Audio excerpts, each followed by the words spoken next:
हाँ दोस्तों, स्वागत है आपका मेरे YouTube चैनल इंग्लिश बाबू पर। और आज मैं फिर हाजिर हूँ आपके साथ एक नई स्टोरी लेकर। और दोस्तों, आज की जो स्टोरी है आपको सुनकर बहुत मज़ा आएगा। इसके अंदर आपको कुछ सीखने को मिलेगा और उसके अलावा यहाँ पर मैं आपको हर वर्ड की मीनिंग बताऊंगा। और दोस्तों, जो इसका जो ग्रामर का स्ट्रक्चर है मैं आपको उसके बारे में ही बताऊंगा और जो वर्ड की जो प्रोनाउंसिएशन है वही मैं आपको बताऊंगा। तो चलिए दोस्तों, आज की इस स्टोरी को हम शुरू करते हैं। और सबसे पहले हम इस कहानी का टाइटल देखते हैं। कहानी का टाइटल है आ डिसऑनेस्ट फ्रेंड। क्या मतलब हुआ? देखिए, डिसऑनेस्ट एक एडजेक्टिव है जिसका मतलब होता है बेईमान। तो इसका क्या मतलब हुआ? बेईमान दोस्त। तो दोस्तों, ये इस कहानी का टाइटल है, शीर्षक है। अब मैं इसे पढ़ना शुरू करता हूँ। और हमेशा की तरह आपसे एक ही रिक्वेस्ट है, आप इसे बिल्कुल ध्यान से सुने और अगर पॉसिबल हो तो आप नोटबुक भी लेकर बैठें, क्योंकि यहाँ पर मैं आपको कई सारे नए वर्ड मीनिंग बताऊंगा। तो आप उन्हें अगर नोट करेंगे तो ये आपके लिए बेटर होगा। तो चलिए दोस्तों, इसको हम शुरू करते हैं। One day uh wolf said some wrong words to the lion king and ran away। तो इसका क्या मतलब हुआ? देखिए, वॉल्फ का मतलब होता है भेड़िया। वन डे मतलब कि एक दिन। A wolf said some wrong words मतलब ये से की सेकंड फॉर्म है सैड। एक भेड़िए ने कुछ गलत शब्द कहे। किसे कहे? To the lion king. Lion king मतलब शेर राजा को उसने गलत शब्द कहे। एंड रैन अवे और भाग गया। दोस्तों, ये रन की सेकंड फॉर्म है रैन अवे, भाग गया। और दोस्तों, मैं आपको एक और बात बताना चाहूँगा। ये जो आज की स्टोरी है ये पास्ट इंडेफिनिट में है। ज़्यादातर जो स्टोरीज होती हैं पास्ट इंडेफिनिट के अंदर होती हैं। और पास्ट इंडेफिनिट में यदि हम अफर्मेटिव में कोई भी वाक्य बनाते हैं तो वहाँ वर्ब की सेकंड फॉर्म का ही प्रयोग किया जाता है। तो यहाँ पर आप कई सारे वर्ब की सेकंड फॉर्म भी सीखेंगे। तो इस पूरी लाइन का क्या मतलब हुआ कि एक दिन एक भेड़िए ने कुछ गलत शब्द कहे लॉयन किंग को, मतलब कि जो राजा शेर को। एंड रैन अवे और भाग गया। The lion king got furious. क्या मतलब हुआ? देखिए, फ्यूरियस एक एडजेक्टिव है और यदि आप कोई भी ऐसा वाक्य बनाना चाहते हैं जिसके अंदर एडजेक्टिव यूज़ हो और उसे आप वर्ब की तरह इस्तेमाल करते हैं तो आपको एक सब्सिडरी वर्ब का प्रयोग करना होता है। तो फिर इसके साथ गेट गॉट का प्रयोग किया गया है जो कि गेट की सेकंड फॉर्म है। क्योंकि फ्यूरियस एडजेक्टिव है तो हम इसमें कोई चेंजेस नहीं कर सकते, तो इसको वर्ब बनाने के लिए यहाँ पर गेट का प्रयोग किया गया है। और ये पास्ट इंडेफिनिट फॉर्म है तो गेट का गॉट। तो क्या मतलब हुआ?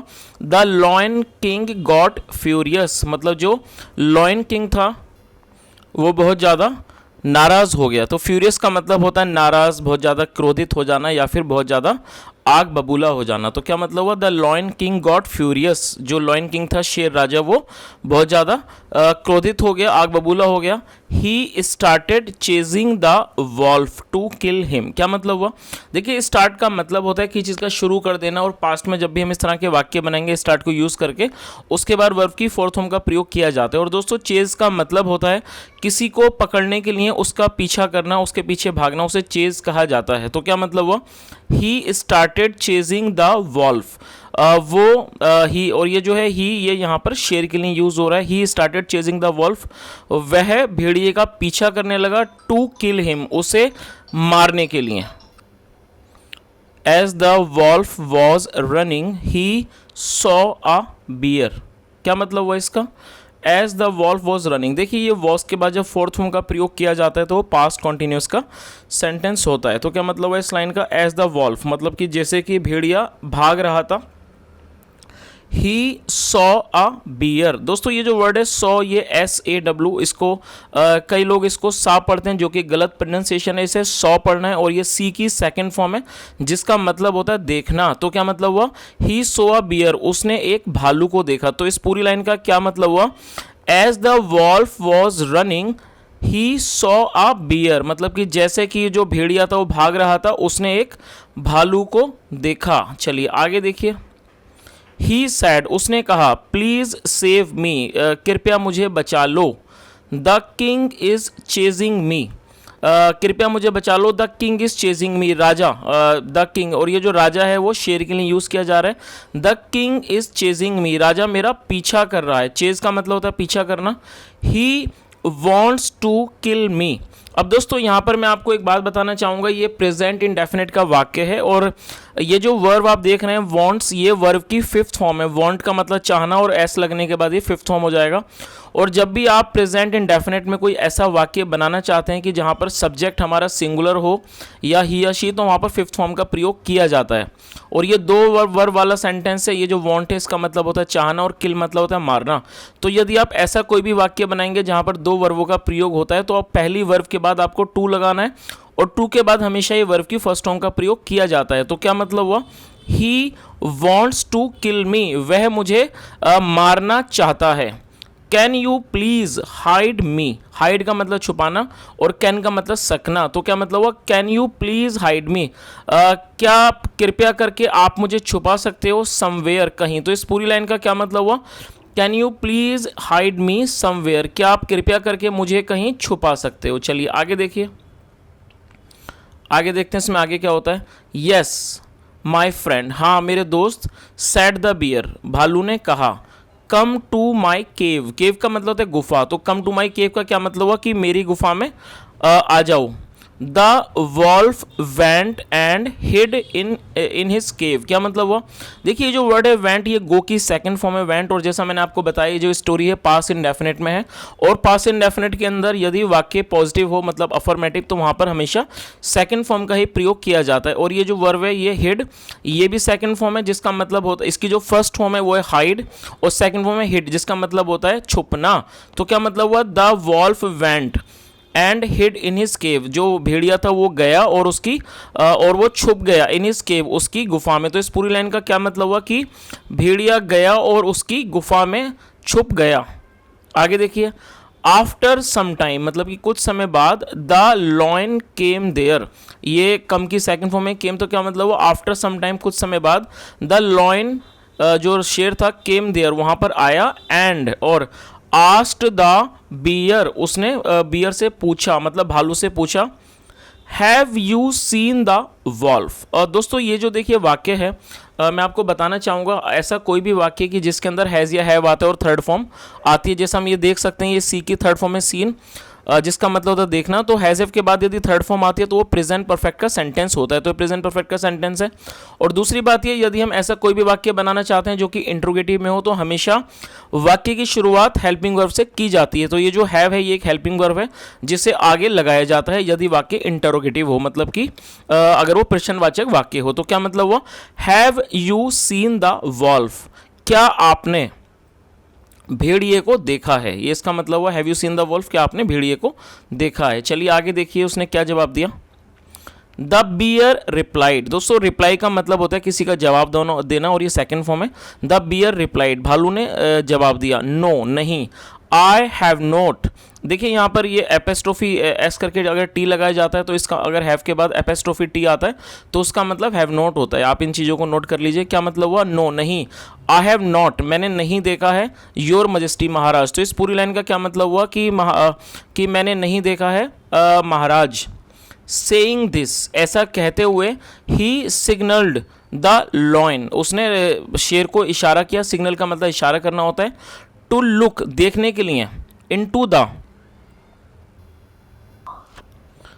द केव, तो क्या मतलब हुआ, ऐसा कहते हुए उसने इशारा किया शेर को to look into the cave, मतलब गुफा में देखने के लिए। अब यहाँ पे आप इस सीन को देख सकते हैं, ये भालू है और यहाँ पर ये शेर है और वो उसे इशारा कर रहा है और ये गुफा है। चलिए आगे देखिए, बट लेकिन, तो आप इसका मतलब समझ ही गए होंगे कि उसने मना कर दिया कि महाराज वो मतलब कि मैंने उसे नहीं देखा है उसके, लेकिन उसने उसको इशारा भी किया शेर को, और वो इशारा किसके लिए किया, to look into the cave, गुफा में देखने का उसने इशारा किया उसको।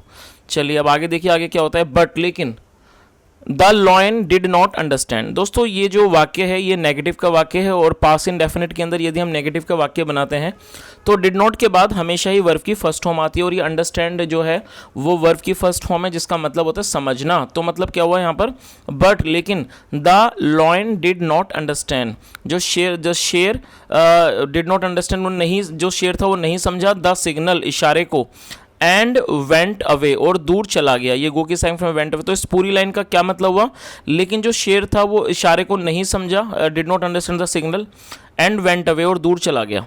आफ्टर दैट उसके बाद द वॉल्फ केम आउट, ये कम आउट की सेकंड फॉर्म है जिसका मतलब होता है बाहर आना, ये है केम आउट, सेकंड फॉर्म में केम आउट मतलब बाहर आना। आफ्टर दैट उसके बाद द वॉल्फ केम आउट, भेड़िया बाहर आया, ऑफ द केव मतलब गुफा से। तो इस पूरी लाइन का क्या मतलब हुआ कि उसके बाद भेड़िया गुफा से बाहर आया। चलिए आगे देखिए, द बियर सैड, भालू ने कहा, यू शुड थैंक मी। दोस्तों देखिए ये जो शुड है मैं आपको बता देता हूँ, जब भी आप कोई ऐसा वाक्य बनाना चाहते हैं जहाँ पर आप किसी व्यक्ति को कोई सुझाव या सलाह देते हैं तो वहाँ पर हमेशा शुड का प्रयोग किया जाता है। आप इस चीज़ को नोट कर लीजिए, आप आसानी से कई तरह के वाक्य बना सकते हैं शुड को यूज़ करके, और जो शुड है वो एक हेल्पिंग वर्ब है। तो जब भी आप ऐसा वाक्य बनाना चाहते हैं जहां पर आप किसी को सलाह या सुझाव देते हैं तो आप शुड लगा के बना सकते हैं, और शुड के साथ हमेशा ये वर्ब की फर्स्ट फॉर्म आती है जैसा आप देख सकते हैं। तो क्या मतलब हुआ, द बियर सेड, भालू ने कहा, you should thank me, you should thank me, आपको मुझे धन्यवाद देना चाहिए, मतलब आपको मेरा शुक्र करना चाहिए, धन्यवाद देना चाहिए। थैंक यू, उसने अब देखिए उसने क्या जवाब दिया, थैंक यू मतलब कि धन्यवाद आपको, व्हाट फॉर किस लिए, the wolf said, angrily, angrily adverb है जिसका मतलब था गुस्से से। तो क्या मतलब हुआ, द वॉल्फ सेड, भेड़िए ने कहा, एंग्रीली गुस्से से, for lying to the lion, मतलब लाइंग टू द लॉइन मतलब शेर से झूठ बोलने के लिए, और सिग्नलिंग हिम या उसे इशारा करने के लिए, अबाउट मी मेरे बारे में। तो इसका क्या मतलब है पूरी लाइन का, for lying to the lion मतलब कि शेर से झूठ बोलने के लिए, और सिग्नलिंग हिम अबाउट मी या उसे इशारा करने के लिए मेरे बारे में। You are a dishonest friend, तुम एक बेईमान दोस्त हो, आखिर में उसने ऐसा बोला। तो दोस्तों मैं उम्मीद करता हूँ ये स्टोरी आपको बहुत अच्छे से समझ में आ गई होगी, और जो इसके पीछे कहानी का जो सार है, जो इस कहानी से जो हमें नैतिक शिक्षा मिलती है वो भी आप बहुत अच्छे से समझ गए होंगे कि कई बार ऐसे दोस्त हमारे जीवन में होते हैं जो दिखावा करते हैं कि वो हमारे बहुत ही अच्छे, वो हमारे हितैषी हैं, वो हमारा अच्छा चाहते हैं, वो हमारा हित चाहते हैं, लेकिन कहीं ना कहीं वो हमारे दिखावे में तो दोस्त होते हैं, कहीं ना कहीं वो हमारा नुकसान करना चाहते हैं। तो हमें ऐसे लोगों से सचेत रहने की बहुत ज़्यादा ज़रूरत है, सजग रहने की ज़रूरत है, क्योंकि जो इस तरह के लोग होते हैं वो दिखने में तो दिखावे में हमारे दोस्त जैसे ही होते हैं, लेकिन वो काम दुश्मनों वाला करते हैं। तो मैं उम्मीद करता हूं दोस्तों ये आज की जो स्टोरी आपको अच्छी लगी होगी। यदि आपको स्टोरी अच्छी लगी हो, मेरा प्रयास अच्छा लगा हो, मेरी आपसे रिक्वेस्ट है वीडियो को लाइक करें, दोस्तों के साथ शेयर जरूर करें, उन लोगों के साथ जरूर शेयर करें जो लोग बिगिनर्स हैं, इंग्लिश सीखना चाहते हैं, क्योंकि जो इस तरह के जो स्टोरी के जो वीडियोज़ होते हैं वो काफ़ी हेल्पफुल होते हैं। तो आप उन लोगों के साथ जरूर शेयर करें जो लोग इंग्लिश सीखना चाहते हैं, और दोस्तों कमेंट करके जरूर बताएं यदि आपका कोई सुझाव हो। यहाँ तक सुनने के लिए thank you so much, have a nice day and bye.